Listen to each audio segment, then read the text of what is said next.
Hace 28 años salí de mi México natal. Desde entonces he tenido la oportunidad de vivir y trabajar como analista en diferentes ciudades de América y de Europa, entre las cuales están París, Lima, Ciudad de México, Acapulco, Tenerife, Barcelona, Sitges, Madrid y Toledo. Mi primer contacto importante con el psicoanálisis surgió en la Ciudad de México.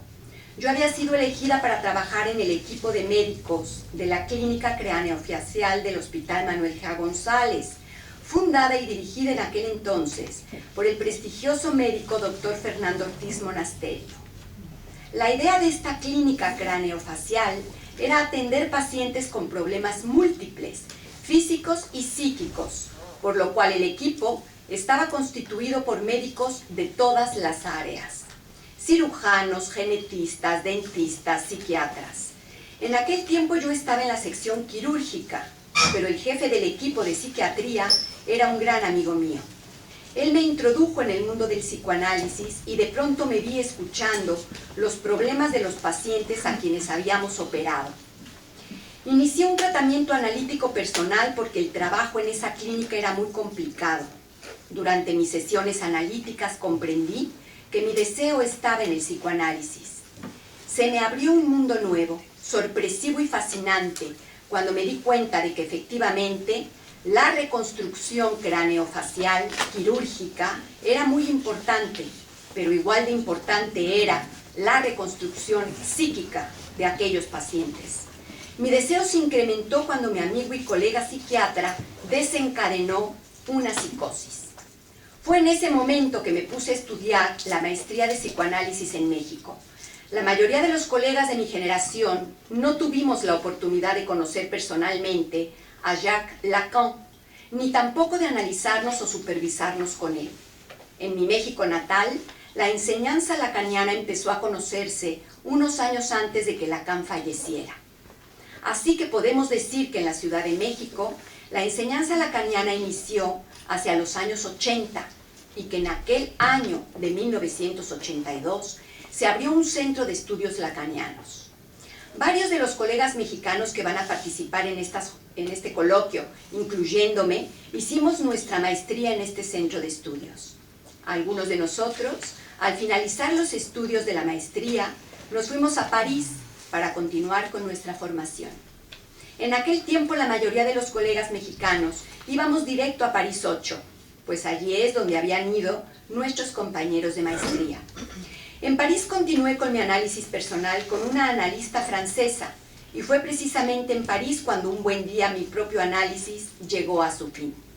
La escuela en la que yo me estaba formando en aquella época tenía implantado, claro está, el dispositivo del PASE. Muchas cosas se escuchaban sobre el PASE. Decían que cuando el analizante llegaba al final de análisis, se podía hacer la demanda del PASE. En esos años yo tenía 3 posibilidades para hacer el PASE: París, Caracas o Buenos Aires. Elegí Caracas. ¿Qué puedo decir de mi experiencia sobre el PASE? Puedo decir muchas cosas, pero lo que quiero decir en este coloquio es que muchos colegas hablan sobre el PASE sin haberlo vivido en carne propia. Es muy probable que en esta sala seamos pocos los que hemos pasado por la experiencia del PASE, y por ello me parece importante poder compartir mi opinión personal. Hacer el PASE era algo que se mantenía como un secreto, un enigma. Nadie hablaba de lo que ocurría, de cómo era. Así que cuando me presenté en la escuela de Caracas, poco sabía yo sobre lo que iba a ocurrir. Lo que ocurrió fue lo siguiente: tuve varios encuentros con colegas que tenían el nombre de pasadores. En estos encuentros, sentada frente a frente, los colegas pasadores me pidieron que narrara un resumen de todo mi recorrido analítico, desde el principio hasta el final, sin importar cuántos analistas había yo tenido. Lo importante era narrar brevemente el análisis personal. Me quedé en Caracas un mes para poder acudir a las citas que tenía con los pasadores. Al finalizar el PASE, se despidieron de mí, diciéndome que pronto me notificarían el resultado de mi PASE. Yo me fui muy contenta, pues pensé que estaba viviendo eso que decía la teoría, es decir, pensaba que había llegado al final del análisis y que había hecho el PASE. Estaba además el hecho de que efectivamente los síntomas que me habían hecho acudir a análisis habían mejorado, además de que sentía también que tenía un recorrido analítico largo que había permitido encontrarme con un saber sobre mis relaciones particulares con mi goce, mis sufrimientos, mis pasiones y mis pulsiones. Así las cosas, un mes después, recibí la notificación de la escuela donde se me decía que había pasado el pase, lo que en su momento celebré. Pero un poco después me di cuenta de que en realidad todo eso era una cuestión política. En aquella época yo vivía en el Perú y allí se estaban originando varios grupos lacanianos, pero todos eran independientes porque estaban peleados entre sí y buscaban ser avalados por la Escuela de París. Cuando yo llegué a Lima, me uní a uno de los grupos y fundé una escuela. En ese momento ningún grupo peruano pertenecía formalmente a la Escuela de París. Todos deseaban pertenecer, pero la Escuela de París quería un solo grupo, unido, y no varios grupos peleados entre sí. Por ello pronto comprendí que mi pase en la Escuela de Caracas no tenía nada que ver con mi posición subjetiva en relación a mi recorrido analítico, ni mucho menos, sino que tenía una utilidad: la fundación de una escuela en el Perú que tenía un vínculo con Caracas y con París. Por ello, al leer aquella notificación, me quedó claro lo que mi pase significaba. Era una cuestión política. Poco tiempo después, todos los colegas nos enteramos de que había ocurrido un incidente en Barcelona con la cuestión del pase. Un colega de renombre no había sido nominado por los pasadores, pero el dirigente de la Escuela de París exigió que se le diera la nominación. Cuando el incidente se destapó, se desencadenaron varias separaciones entre los colegas lacanianos, tanto europeos como latinoamericanos. Para mí el incidente de Barcelona me confirmó que lo que había en ese grupo se reducía a la relación amo-esclavo de la dialéctica hegeliana. A esas alturas de mi vida yo ya tenía claro que del pase yo pasaba. Y eso fue lo que hice. Me separé de aquella escuela y relancé mi deseo en la búsqueda de un nuevo grupo. El destino me llevó a España. Encontré un nuevo grupo para trabajar, pero no me gustó tampoco. Uno de los dirigentes importantes de ese grupo, actualmente ya falleció, decía que el inconsciente se estaba cerrando. Lo que yo veía era que mi transferencia de trabajo no estaba en ese grupo. Creo que la transferencia de trabajo es muy importante. O se tiene o no se tiene. En mi opinión, si se tiene, se logran grandes florecimientos, pero si no se tiene, es mejor cambiar de grupo. Todos sabemos que las instituciones son complicadas. Llegó un momento en el que pensé que mi destino era ser una psicoanalista independiente y que no podría pertenecer a ningún grupo. Empecé a dedicarme a difundir el psicoanálisis en Toledo porque mi deseo era trabajar en mi lugar de residencia. Pronto me di cuenta de que para transmitir el psicoanálisis en Toledo y alrededores, Castilla-La Mancha, era necesario hablar un idioma que se comprendiera.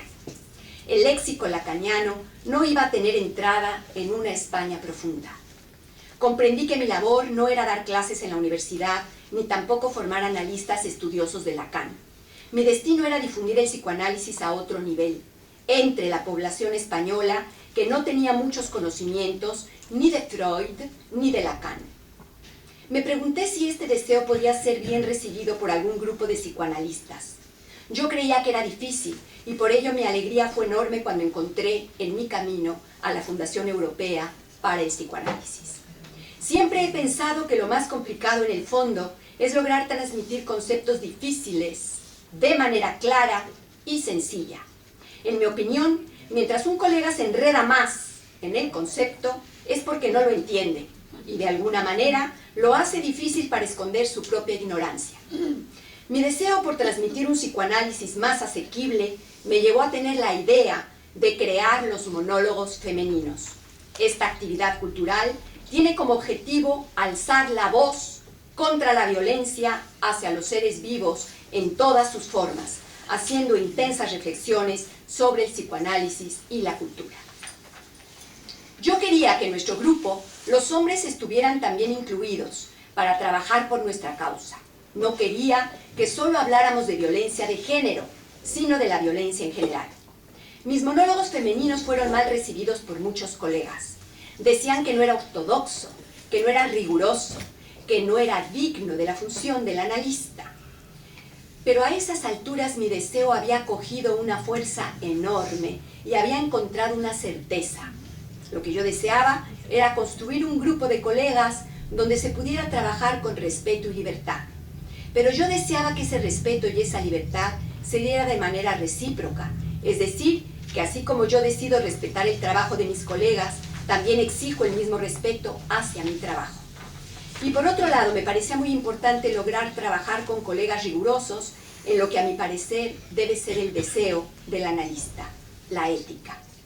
En nuestro grupo es importante la libertad, pero también la ética, y por ello nos reservamos el derecho de admisión. El respeto y la libertad son para ambos lados. No todos los colegas pueden pertenecer a nuestro grupo de trabajo. Es a golpes que he comprendido que ocupar la función de psicoanalista no es garantía de que el colega en cuestión se haya analizado, ni tampoco que respete a los demás. Hay analistas que disfrutan humillando a otros, criticando y haciendo sentir de menos el trabajo de otros. Los colegas que forman parte de mi equipo de trabajo en España no lo hemos tenido fácil. Hemos pasado muy desagradables momentos. Hemos tenido que defendernos de ataques, de críticas despiadadas en torno a nuestro trabajo. Es muy lamentable que las críticas, llenas de envidia y malintencionadas, procedan de nuestros propios colegas. Sobre todo cuando nuestro trabajo está siendo reconocido y bien recibido por el público en general, tanto en España como a nivel internacional. Actualmente tenemos 17 libros publicados en España, algunos traducidos al inglés y al francés. Hemos presentado libros en varias ciudades de América y de Europa, y también en la biblioteca de la Universidad de Princeton, en Washington y en Nueva York. Hemos empezado nuestra primera publicación con un libro precisamente sobre los monólogos femeninos en México. Contamos con 20 sedes en América y Europa. Tenemos 24 coordinadores a nivel internacional. Hemos coordinado 8 coloquios de la Fundación Europea para el Psicoanálisis en España, y este año hemos llevado el libro de la Madre Estrago a Shanghai, China. En Europa hacemos presentaciones de libros en diversas ciudades de España, como Ávila, Madrid, Toledo, Albacete, San Sebastián, Málaga, Aranjuez, Tordesillas. También en Europa, como en España y fuera de España, entre ellas Lisboa, Berlín, París, Londres, Roma. En los últimos años se han celebrado 8 coloquios de la Fundación en 7 ciudades de España: Toledo, Madrid, Aranjuez, Málaga, Santiago de Compostela y Sevilla. También hemos organizado una mesa redonda de la Fundación en Madrid. Por todo ello, sinceramente, creo que hemos logrado superar todas las zancadillas que nos han querido poner, porque nosotros estamos unidos en un más allá, porque lo que nos une es el amor al psicoanálisis. El psicoanálisis nos ha salvado a todos y a cada uno de nosotros, tanto de manera personal y subjetiva como también a nivel grupal. Por eso hemos podido superar los ataques y hemos sabido defendernos. Creo que el psicoanálisis es un quehacer muy importante en nuestra contemporaneidad. Creo que es importante contribuir con nuestro granito de arena para reflexionar en torno a los cambios sociales y generales. Pero para ello es necesario iniciar con los cambios personales y subjetivos, y esa es la tarea del psicoanálisis. Mucha gente piensa que el psicoanálisis ha pasado de moda, que ya no se sostiene y que ya no es vigente. En España las terapias rápidas quieren ocupar el sitio del psicoanálisis, que tuvo una época de gran auge, pero parece que ahora estuviera decayendo. ¿Acaso es verdad que hoy en día está cayendo una sombra que amenaza la llegada del fin de nuestro quehacer? ¿Cuál es el futuro del psicoanálisis? Se sabe que en 1909, cuando el barco de Freud ancló en el muelle de Nueva York, vio a un grupo de personas que lo aplaudían, y Freud dijo: no sé por qué me aplauden si les traigo la peste. Lacan, por su parte, en 1964, al fundar su escuela, enunció la siguiente frase: tan solo como siempre he estado en mi relación con la causa psicoanalítica. En mi opinión, creo que el psicoanálisis ha sido atacado siempre, y los psicoanalistas hemos tenido que posicionarnos ante ese ataque y encontrar la manera de seguir adelante, agrupándonos alrededor de nuestra causa, el amor por el psicoanálisis. Por mi parte, digan lo que digan, no pienso claudicar en mi deseo, un deseo de seguir transmitiendo el psicoanálisis en intención y en extensión, porque cuando se descubre el apasionante mundo del inconsciente, la vida entera cambia. En algunas ocasiones se logra alcanzar una lucidez y una sabiduría que no se obtienen de ninguna otra manera. Muchas gracias.